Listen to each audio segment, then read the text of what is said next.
Welcome to Shorty SuperCoach and welcome to the last press conference of 2017. Just taking a suss at the All-Australian team at the moment. Pretty reasonable, seems pretty fair, but surprising with Alex Rance, that's for sure. But yeah, look, last video of the 2017 SuperCoach season. I mean, obviously nothing to preview. Finals time, looking forward to that. I'll take a look at my side in the moment, but yeah, I'll probably do a couple more vids when I get a chance, probably just reflecting on some of the good moves I had off the top of the season or throughout the year with trading, and a couple where I went wrong as well, just to reflect a little bit. But yeah, I only checked SuperCoach today, to be honest. You really do just lose interest a bit. I mean, I had a pretty busy start of the week with work, but you know, I was eventually getting around to this, obviously, but sometimes it just takes a bit of time. So let's go have a look. Well, first off, we'll go have a look here, and it wasn't fantastic, unfortunately. 2048, it's not too great, is it really? And to fall nearly 4,000 spots, look, it's disappointing because I feel I definitely deserve to finish around 8 or 9,000, but at the end of the day, the ranking doesn't lie. So I finished around 13,000th, and you know, it is what it is, as they say. I mean, it doesn't lie. I had reasonable parts of the season. Last week hurt me with a couple of outs, and I couldn't cover them, which you'll see in a minute, but I wouldn't have been the only one in that boat. So upon reflection, overall for the season, you probably just give it, well, I don't give it a pass mark. Maybe if you're looking at it without expectation, you might go, oh, look, that's not bad. You're right up there with sort of top 5-6%. It's not too bad. But, you know, I was obviously hoping for top 5,000 at the start of the season, and certainly top 10 after I had a bit of a slow start. Not to be, but I'm also not going to cry myself to sleep over it. I think you live and learn, and hopefully next year's better. I think that last month or so of the season, everyone, if you're not doing too well, you go, let's hope I can do better next year.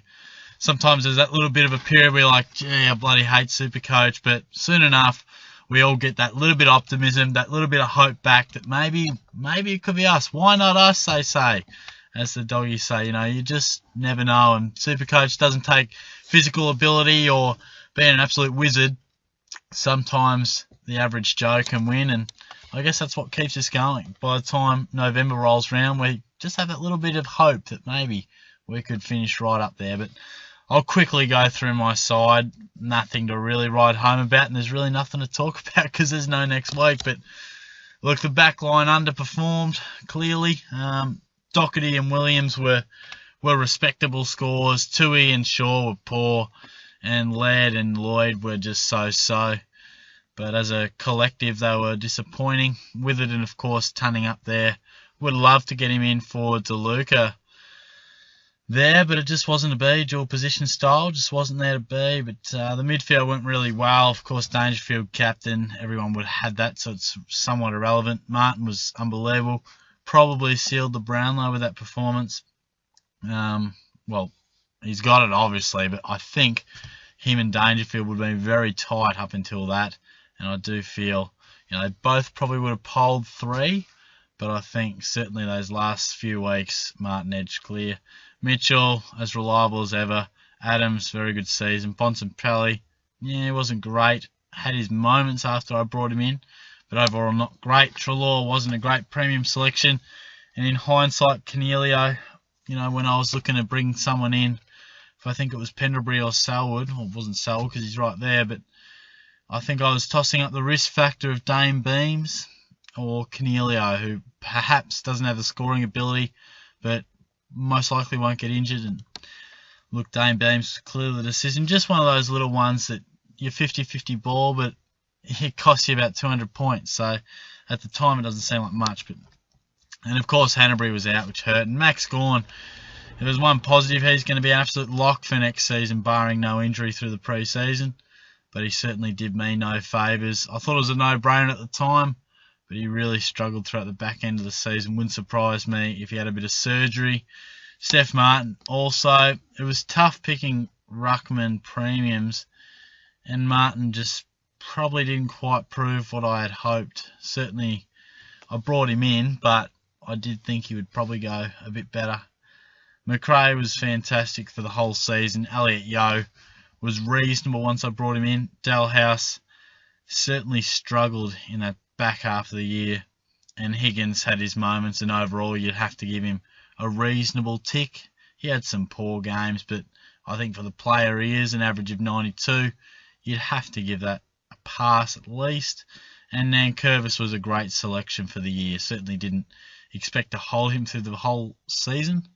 Certainly didn't expect to field him in my starting forward line, but just by way of injuries and that, he was in there. Not the best option, of course, but he did service me reasonably well.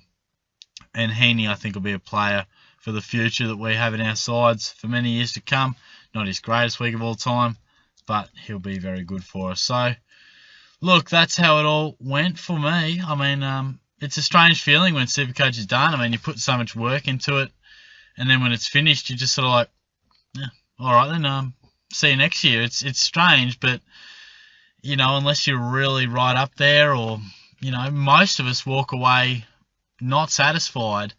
There'll be people who'll be pleased, but at the end of the day, there's only a few winners financially. So, yeah, somewhat pleased with the season, but there's plenty of work to do. And, you know, I think I'm probably more excited just about finals footy. I can't wait for the Cats versus Richmond game and finals in general. It's just so exciting. So I think probably put SuperCoach on the back burner, even heading into this weekend, just knowing what will be when you got no trades. It's only natural. I mean, as much as we can love the game, when you have less trades and there's less to do, it's only natural to lose a bit of interest. And I'll certainly cast an eye to next season. Already have been thinking, but I won't overdo it. I'll certainly take my time to just focus on pure footy, which I did for most of the season anyway.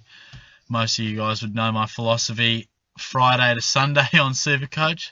But yeah, cricket season will roll around. And look, before you know it, we're back talking SuperCoach. You know, it rolls around really quick, and I'll certainly do that as well.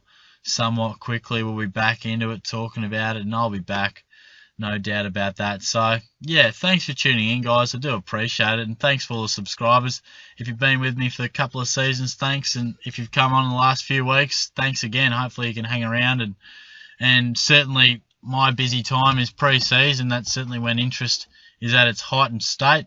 So I look forward to more engagement with you guys, because certainly, as I said, it's only natural for interest to drop off in SuperCoach, and therefore comments and views. So that's totally understandable. But yeah, I'll be back.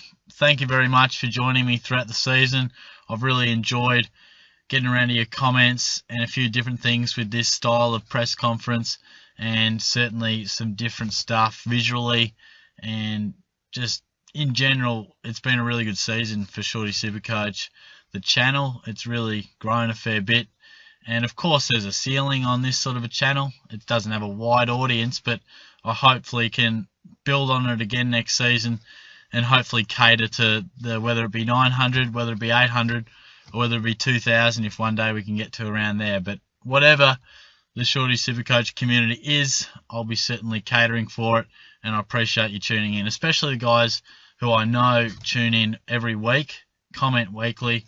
I really do appreciate it. I appreciate every view, but certainly the ones that I know watch regularly, and you all know who you are. You comment each week and watch very regularly. I appreciate it very much. So, Shorty's signing off. Not for too long. I will return probably in the next week or so to recap a little bit of SuperCoach stuff, where I went wrong, where I could have improved, and a couple of selections I got right. But I will be back. Thanks for the season, and can't wait for footy finals. I'll see you soon.